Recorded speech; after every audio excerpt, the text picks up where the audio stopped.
Was born in San Diego, California. I was the first person in the family to go to university. It was the 60s, and so what did I become? A philosophy major. When I was a young man, I was raised as a Catholic, and when I finished the 8th grade, I thought that I would become a priest. So I entered a seminary, a prep seminary. I became Muslim in December 2010. Two experiences which happened to me were wake-up calls in the middle of the night.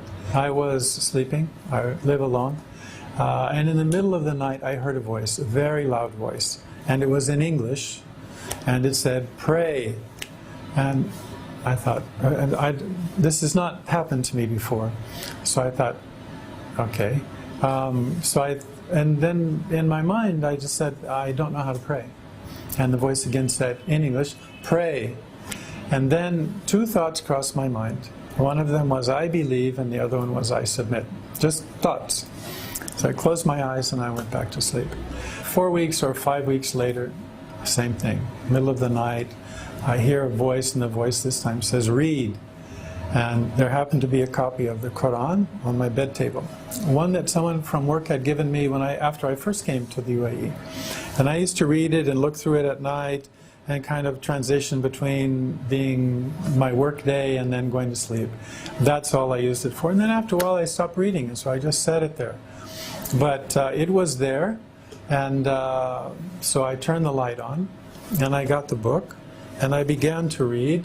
And then the thought occurred to me, this is not a book for you to read and relax, and this is not a transition for you between your day job and going to sleep at night. There is something in this book, and you need to read this. And that's what the whole purpose, that's why this book is here. This is the beginning of our adult relationship with God, with Allah subhanahu wa ta'ala. This is where we recognize who we are and who He is, and what our relationship is with Him. For me, the real benefit of Islam, its direction and its connection. Because I know that if I follow the principle and the spirit of this religion, this Islam, this submission, that I'm not going to go wrong. My biggest concern was and is my family. At the time, I was completely wrapped up in this experience. But when I went back home and met my wife, I did not discuss this with her.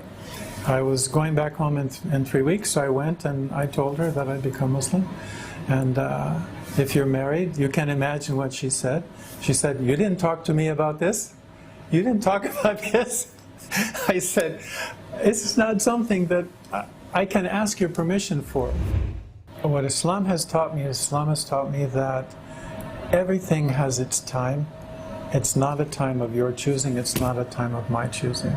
The opening is from God. So if our heart is open and our mind is open, then it can come to us. If it's closed, then it's not going to come.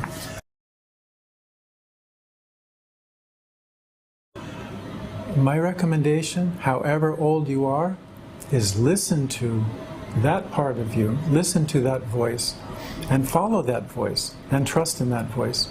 Because the person who's giving that voice the words that calling you is the God that created you.